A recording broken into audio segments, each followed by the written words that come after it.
আসসালামু আলাইকুম প্রিয় ভিউয়ার্স। আজকে দেখাবো একটা আউটল্যান্ডার গাড়িতে। আপনারা দেখতে পাচ্ছেন যে ওইটার হবসের বেয়ারিং খারাপ হয়ে গেছে। খারাপ হওয়ার কারণে এবিএসের বাতি ইভেন অন্য আনুষঙ্গিক কয়েকটা বাতি জ্বলে। তা আমি এই হবসের বেয়ারিংটা চেঞ্জ করব। চেঞ্জ করার পরে এই বাতিগুলো কীভাবে চলে যায় সেটা আপনাদেরকে দেখাবো। আসুন তাহলে কাজ শুরু করি।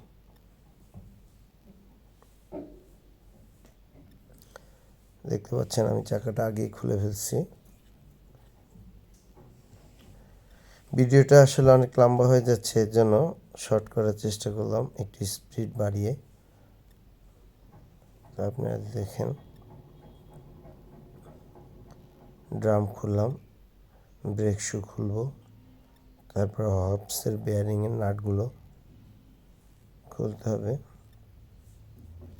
এগুলো আসলে একটু ক্রিটিক্যাল।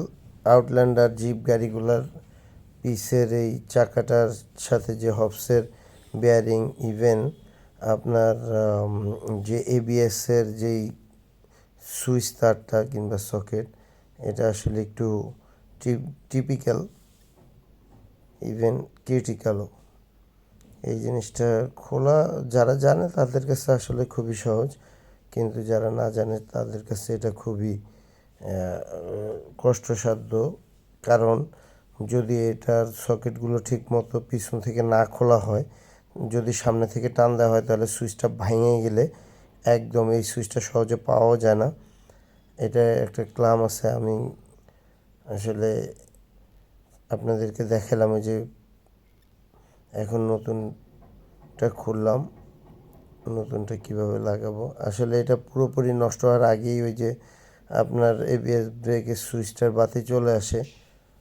আমার একজন হেল্পিং হ্যান্ডের প্রয়োজন, ডাক দিব যে আসছে। পিছনের লকটা আমি সুন্দর করে লাগানোর চেষ্টা করতেছি। তো এখানে 17 নম্বর 4টা নাট থাকে খুবই ক্রিটিক্যাল জায়গায়, ওটা খুব দেখে শুনে আসলে লাগাইতে হয়। তো আমার হেল্পিং হ্যান্ড যে, ওনার কাজ শেষ, ওনাকে আমি চলে যেতে বলছি। এখন আমি পিছনের কাজটা কমপ্লিট করার চেষ্টা করতেছি। এটা আসলে একটু সময়সাধ্য, রিল্যাক্সে করতে হয়, তাড়াহুড়োর কাজ না। তো ভিডিওটা আসলে অনেক বড় হয়ে যাচ্ছে বিধায় আমি শর্টকাট করে দিতেছি। তো এই এবিএসের বাতিটা কিন্তু খুবই ডেঞ্জারাস। আপনার এই অবস্থায় গাড়ি না চালানোই ভালো। যদি কেউ গাড়ি চালান তাহলে খুব সতর্ক হয়ে গাড়িটা চালাবেন। এবিএসের লাইট জ্বলা অবস্থায় আসলে কি প্রবলেমটা সেটা ফাইন্ড আউট করে আপনি কাজটা কমপ্লিট করার পরে আপনার গাড়িটা আসলে চালানো উচিত। এটা আমার কাজ শেষ হয়ে আসছে প্রায়। আমি এখন ব্রেক শু লাগাই দিচ্ছি, স্প্রিং লকগুলো লাগাই দিচ্ছি। এগুলো একটু হালকা ক্রিটিক্যাল, আপনারা জানেন, যারা করেন তারা তো জানেন, আর যারা দেখছেন ইনশাল্লাহ। আমার প্রিয় ভিউয়ার্সরা, আপনারা আমার এই চ্যানেলটা সাবস্ক্রাইব করবেন। আমি আপনাদের কাছ থেকে অনুপ্রেরণা পাইলে আরও ভালো ভালো ভিডিও দেওয়ার চেষ্টা করব। আসলে ওইভাবে অনুপ্রেরণা পাচ্ছি না বিধায় আমি এই ভিডিও করি কিন্তু দিতে চাই না ইউটিউবে।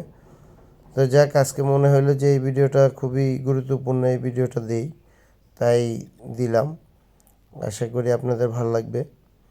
এই যে আমি হবসের বেয়ারিং যেই মেন নাটটা 32 নাম্বার 32 বলি যেটা সকেট, সেটা দিয়ে টাইট দিয়ে দিলাম, লক করলাম, ব্রেক শু।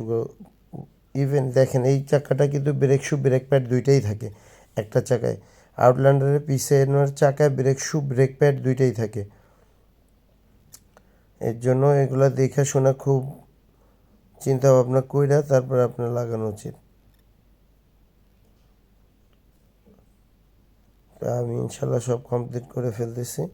আমার একটা ছোটো ভাই এসে আমার সাথে কথা বলতেছিল যে ভাইয়া কী অবস্থা। তো আমার লাগানো কমপ্লিট হয়ে গেছে। এখন আমি চাকাটা কমপ্লিট করব, করে টেস্টে চলে যাব, তারপর আপনাদেরকে দেখাচ্ছি। স্টার্ট এখনই করে আপনাদেরকে দেখাবো যে এটা আসলে স্ক্যানারেরও প্রয়োজন নাই। আপনার যেই প্রবলেমটা সেটা ফাইন্ড আউট করে ওটার কাজ করলে আপনার এমনিতেই লাইটটা চলে যায়। দেখছেন, লাইট কিন্তু নাই, চলে গেছে। তো ইনশাল্লাহ দেখতে পারলেন যে কোন কাজটার জন্য আমরা করলাম আর লাইটগুলো চলে গেল। তো ইনশাল্লাহ আসসালামু আলাইকুম প্রিয় ভিউয়ার্স।